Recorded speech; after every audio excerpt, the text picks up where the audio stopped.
दोस्तों, आप सभी ने हाथी तो जरूर देखे होंगे और मेमत के बारे में भी सुना या फिर देखा होगा। ज्यादातर लोगों ने मेमत को मूवीज या फिर डॉक्यूमेंट्रीज में देखा है। हाथी वर्तमान समय में दुनिया का सबसे बड़ा टेरेस्ट्रियल एनिमल यानी कि जमीन पर चलने वाला सबसे बड़ा जानवर है। वहीं दूसरी तरफ मेमत आज से हजारों साल पहले इस धरती के सबसे बड़े जानवरों में से एक हुआ करते थे। आज के इस वीडियो में हम इन दोनों जानवरों को आपस में कंपेयर करेंगे और देखेंगे कि इनमें से कौन सा जानवर बेहतर है। साथ ही ये भी देखेंगे कि अगर इन दोनों के बीच लड़ाई हुई होती तो इस लड़ाई का विजेता कौन बनता।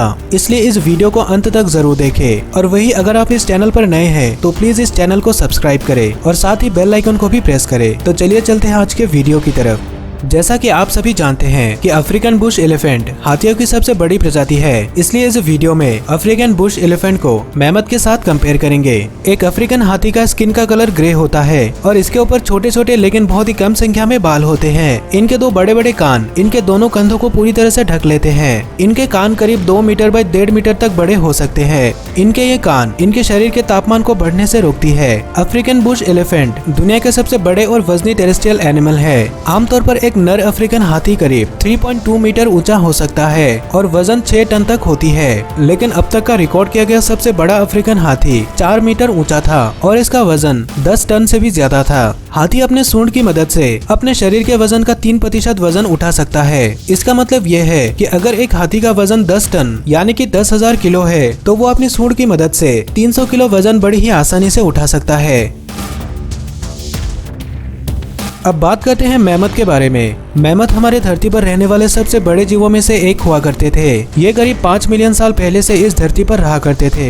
इनकी ज्यादातर प्रजाति आज से करीब 10,000 साल पहले ही विलुप्त हो चुकी है, जब धरती पर आखिरी आइस एज यानी कि हिमयुग खत्म हुई थी। लेकिन इनमें से कई मेमत समुद्र का स्तर बढ़ने की वजह से रेंगल आइलैंड में फंस चुके थे और ये वहाँ पर करीब 3700 साल पहले तक रहा करते थे। इसके बाद ये पूरी तरह से विलुप्त हो गए। मेमत की जो सबसे बड़ी प्रजाति है वो है कोलंबियन मेमत। एक कोलंबियन मेमत करीब 4 मीटर तक ऊंचा हो सकता था और इनका वजन 8 टन तक हुआ करता था। लेकिन इनकी ज्यादातर प्रजाति आज के एशियन एलिफेंट जितना ही बड़े हुआ करते थे। मतलब इनकी हाइट 2.5 मीटर से 3 मीटर तक हुआ करता था और वजन करीब 5 टन तक हो सकता था। ज्यादातर मेमत का स्किन बहुत ही मोटा हुआ करता था क्योंकि यह बेहद ही ठंडे माहौल में रहा करते थे, जहाँ का तापमान 0 से -20 डिग्री सेल्सियस तक हुआ करता था। इनका स्किन 2.5 सेंटीमीटर तक मोटा हो सकता था और इसके ऊपर करीब 50 सेंटीमीटर तक लंबे बाल हुआ करते थे, जो इन्हें ठंड से बचने में मदद करते।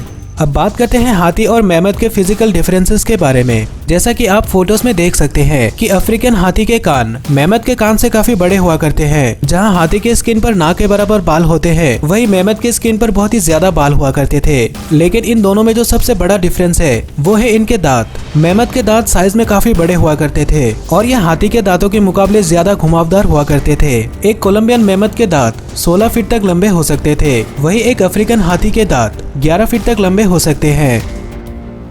अब बात करते हैं इनमें से कौन कितना खतरनाक है। एक वयस्क हाथी के बॉडी में कई सारे बदलाव होते रहते हैं। इनमें से एक को मद कहा जाता है। इस स्थिति में हाथी के बॉडी में टेस्टोस्टेरोन हार्मोन की मात्रा काफी बढ़ जाती है, जिससे वो हाथी काफी आक्रामक हो जाता है और अपने सामने आने वाले हर एक चीज के ऊपर हमला कर देता है, जिसमें बाकी हाथी भी शामिल है। मद के समय एक हाथी सबसे खतरनाक जानवर बन जाता है। दूसरी तरफ मेमत के बारे में यह पता लगाना कि वो कितना आक्रामक था बहुत ही मुश्किल है, क्योंकि सिर्फ फॉसिल की मदद से किसी जीव के बर्ताव के बारे में सटीक अनुमान नहीं लगाया जा सकता। इसलिए वैज्ञानिक ऐसा मानते हैं कि मेमत का बर्ताव भी आज के हाथी जैसा ही हुआ करता था। अब सबसे बड़ा सवाल कि अगर कभी भी इन दोनों विशाल जीवों के बीच लड़ाई हुई होती तो उस लड़ाई का विजेता कौन बनता।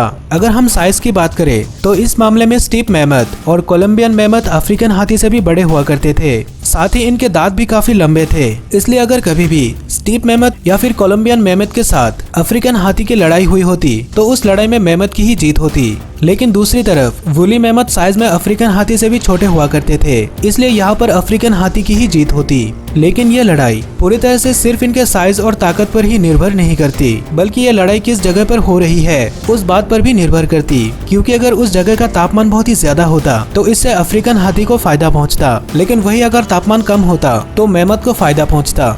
आपके हिसाब से इस लड़ाई का विजेता कौन बनता? आपका इस बारे में क्या कहना है? कमेंट में जरूर बताएं। वहीं अगर आपको इसी तरह के और भी वीडियोस देखनी है तो स्क्रीन पर दिखाए गए किसी एक वीडियो पर क्लिक करें। साथ ही इस चैनल को सब्सक्राइब करें। इस वीडियो को आखिर तक देखने के लिए आपका धन्यवाद।